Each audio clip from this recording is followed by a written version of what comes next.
Предлогот за донесување закон за органско земјоделско производство го помина првиот собраниски филтер во 3 работни тела. За новиот закон расправаа Матичната комисија за земјоделство, шумарство и водостопанство, Законодавно-правната комисија, како и Комисијата за европски прашања, затоа што станува збор за регулатива која се усогласува со законодавството на Европската унија.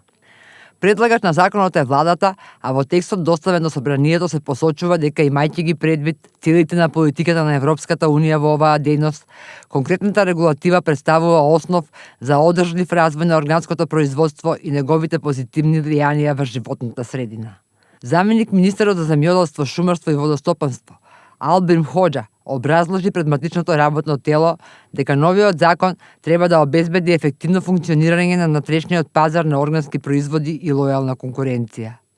Со тоа им се помага на земјоделците да остварат објективен приход и доверба кај потрошувачите, заштитувајќи ги нивните интереси и поттикнувајќи кратки дистрибутивни канали и локално производство. Председателот на Комисијата за земјоделство, шумарство и водостопанство Љупчо Николовски го поздрави предлогот, посочувајќи дека станува збор за реформски закон, за чија имплементација е потребно да се донесат повеќе подзаконски акти и да се ангажираат компетентни кадри во надлежните институции.